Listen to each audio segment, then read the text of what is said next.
इस्लामाबाद में शांति वार्ता विफल। पाकिस्तान कूटनीतिक संकट के बीच फंसा। मध्य पूर्व तनाव से बड़ा युद्ध का खतरा। ईरान राजी नहीं हुआ। 100 की सीधी अपनी बात को समेटूं तो ईरान अमेरिका के आगे नहीं झुका।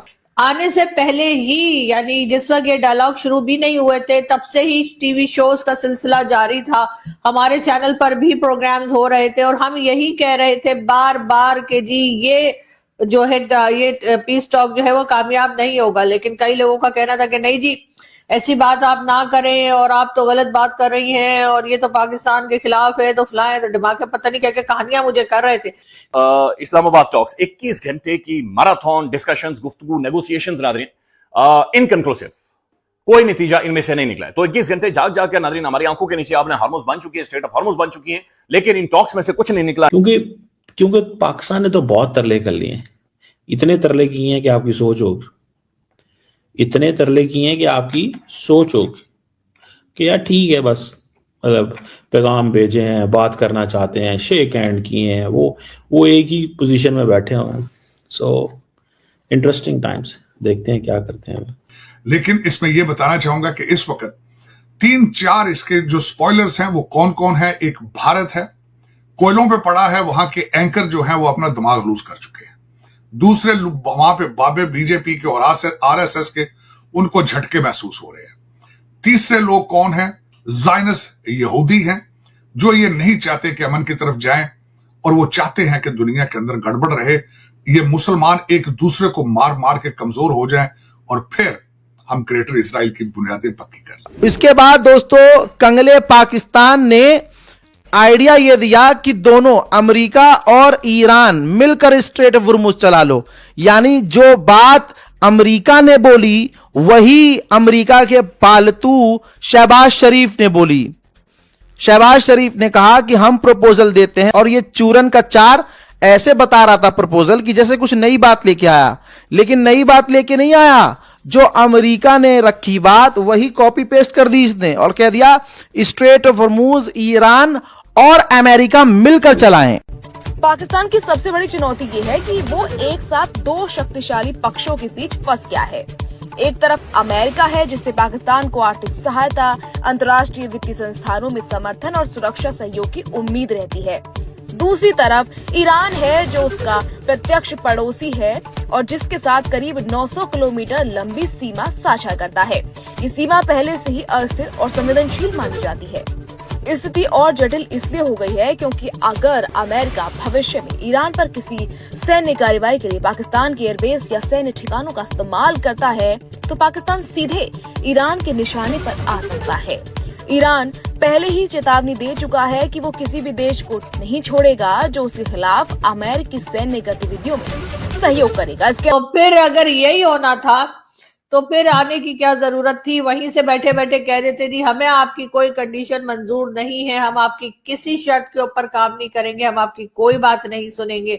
लेकिन जैसे मैंने पहले भी कई बार अपनी वीडियोस में भी कहा और कई जगह पर टीवी चैनल्स पे भी कि डोनाल्ड ट्रंप को टाइम चाहिए था। डोनाल्ड ट्रंप जो है वो इस वॉर में से निकलने की कोशिश कर रहे हैं और डोनाल्ड ट्रंप जो थे वो चाहते थे कि उनको थोड़ा सा ब्रेक मिले इस लड़ाई से, जो अटैक्स चल रहे हैं उसमें से, और वो निकलने की कोशिश कर रहे हैं क्योंकि ईरान ने जो है बहुत टफ टाइम दे रखा है अमेरिका को और यकीनन डोनाल्ड ट्रंप ने ऐसा नहीं सोचा था। कहीं ना कहीं डोनाल्ड ट्रंप की कैलकुलेशन जो थी ईरान के बारे में वो गलत हो गई और जाहिर है जब वो कैलकुलेशन गलत हो गई और उसके बाद जब ईरान पे उन्होंने अटैक किया और जवाब में ईरान ने उनको पटक पटक के धोना शुरू किया तो उसको फिर एहसास हुआ कि ये तो थोड़ी गड़बड़ हो गई है और हम इन्हें जो समझ रहे थे ये तो उससे कहीं ज्यादा कह लीजिए अग्रेसिव निकले, पावरफुल निकले या हिम्मत वाले निकले, जो मर्जी कह लीजिए।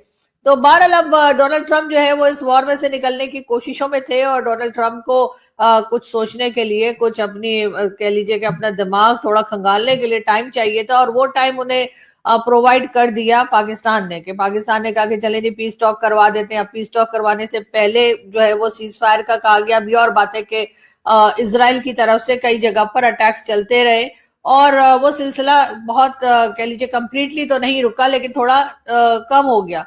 उसके बाद ये हुआ कि जी इस दिन आ रहे हैं, उस दिन आ रहे हैं। पहले हमें कहा गया कि जी फ्राइडे को मीटिंग है, फिर कहा गया सैटरडे को मीटिंग है, फिर कहा गया हो सकता है संडे तक चली जाए, क्योंकि अगर कोई रिजल्ट ना निकला तो दोनों कंट्रीज जो है वो संडे को भी बात कर सकती हैं। लेकिन जाहिर है कि ये जो 4-5-6 दिन जो मिल गए डोनाल्ड ट्रंप को इतना काफी था। उन्होंने फिर सोचा कि ठीक है अब बात करते हैं। जो बात की उन्होंने तो वो कंडीशंस तो वो पहले ही एक दूसरे की रिजेक्ट कर चुके थे। ये बार बार एक दूसरे को बताकर और बार बार रिजेक्ट करने की जो सिलसिला चला है उसके कुछ लोगों को समझ नहीं आई कि भाई जब आपने पहले ही अपनी अपनी कंट्रीज में बैठ के कह दिया था कि हम इसकी बात नहीं मानेंगे और हम उसकी बात नहीं मानेंगे, और ईरान ने तो पहले एक बार ये भी कहा था कि जी हम तो न्यूक्लियर वेपन बना ही नहीं रहे, और इन्होंने भी ये कहा था कि जी हमने तो उसकी इंट सेंट बजा दी है और अब वो ऐसा सोच भी नहीं सकेगा, हम तो जंग जीत गए। तो डोनाल्ड ट्रंप जो है वो ऐसे जंग जीत गए कि सारी दुनिया को पता है कि उनको इतनी मार पड़ी है, लेकिन फिर भी वो कह रहे हैं कि हम जंग जीत गए। तो खैर ठीक है,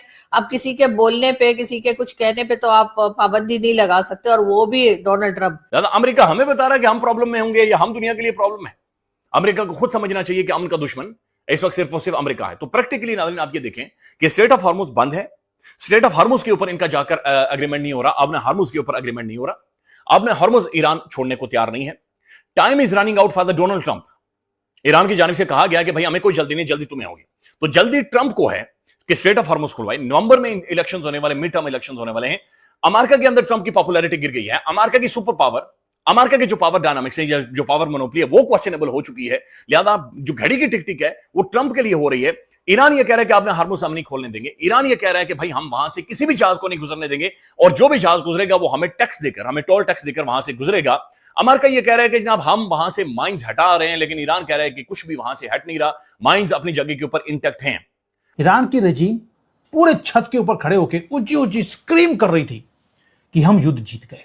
जिनका सब कुछ फाड़ कर हाथ में डाल दिया हो वो युद्ध जीत गए हैं। मुसलमान हमेशा ही ऐसा ही करता है। लेकिन वो वहां पर उनकी जो बॉडी लैंग्वेज है वो भी ऐसी थी कि बाहर से दिखा रहे थे कि हम हीरोज हैं।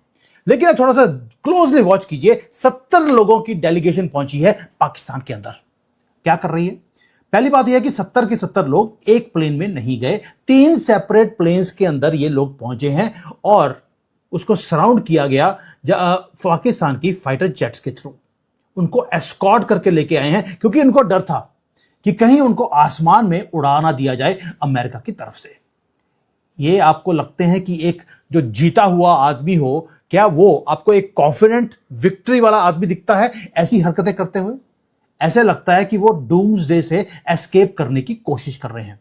लेकिन जैसे ही वो प्लेन से बाहर निकले, एरोगेंस पूरी दिखाई दी उनको उनकी टीवी के ऊपर। वर्ल्ड वॉच कर रहा था, कैमराज रेडी थे कि हो क्या रहा है, और जेडी वेंस वहां पर पहुंचे हुए थे, वो भी वेट कर रहे थे। उसके बाद ईरानियंस ने क्या किया? एक ऐसा स्टंट निकाला उन्होंने जिन्होंने सारे डिप्लोमेट्स को स्पीचलेस छोड़ दिया। उन्होंने फ्लैट आउट रिफ्यूज कर दिया कि वो जेडी वेंस से मिलना चाहते हैं। उन्होंने बोला 1-to-1 मीटिंग वो कभी नहीं होगी अमेरिका के साथ। एक आदमी या एक कंट्री जो बोलती है कि हम युद्ध जीत चुके हैं, वो फेस टू फेस मीटिंग करने से कतरा रहे हैं। हारा हुआ आदमी वो कतराता है या जीता हुआ आदमी वो कतराता है। जेडी वेंस ने बोला मुझे कोई दिक्कत नहीं है, मैं 1-to-1, अगर हम हार भी गए हैं तो भी मैं 1-to-1 मीटिंग करने को तैयार हूं। उसने बता दिया कि एक्चुअली जीता कौन है। दूसरा, ईरान ने बोला हम आंख में आंख डाल के तो बात बिल्कुल नहीं करेंगे, आंख झुका के बात हमें करनी पड़ेगी, उसके लिए हम रेडी नहीं है। यह दुनिया का सबसे बड़ा जियोपॉलिटिकल जोक था, joker of the world Pakistan में बैठकर। अब ईरान ने जो बोला कि भाई हम यूनाइटेड स्टेट्स के साथ नहीं मिलेंगे, लेकिन हमें बीच में दल्ला चाहिए।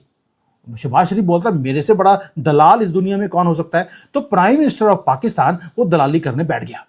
एक पहले मीटिंग करी जेडी वेंस से सेपरेटली 1-to-1 बाय शहबाज शरीफ, और दूसरी मीटिंग करी ईरान की डेलीगेशन के साथ 1-on-1।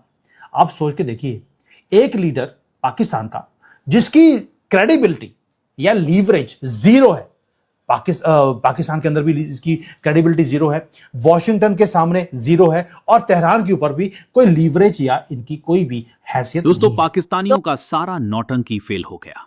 जंग रुकवाने के नाम पर जो दुनिया भर में ढिंढोरा पीट रहा था वो सब मटियामेट हो गया। अब ईरान पाकिस्तान का गेम ओवर करेगा ये तो तय है। असली खेल अब शुरू होगा क्योंकि इन्होंने पीस टॉक कराने के चक्कर में इन्होंने सोचा था कि हो ही जाएगा। इन्होंने सऊदी अरब को भी शांत कर दिया, अपनी फौज भेज दी ताकि ठंडा पड़ जाए। अब पाकिस्तान, ईरान, अमेरिका और सऊदी अरब के बीच बुरी तरह फंस गया है। इन्होंने सऊदी अरब में अपनी फौज भेज दी है, पीस टॉक कैंसिल हो गया है। ईरान हमला करेगा, अमेरिका हमला करेगा, इजराइल हमला करेगा, अब सऊदी अरब पर भी हमले होंगे। अब इनके पास कोई बहाना नहीं बचा, ये कहीं से भी नहीं बचेंगे। अब ईरान पाकिस्तान पर भी हमला करेगा और उधर तालिबान पहले से ही तैयार बैठा हुआ है ठोकने के लिए। आगे पाकिस्तान का क्या होने वाला है, ये तो आने वाले वक्त पर पता चलेगा। इस समय पाकिस्तानियों की फटी पड़ी है।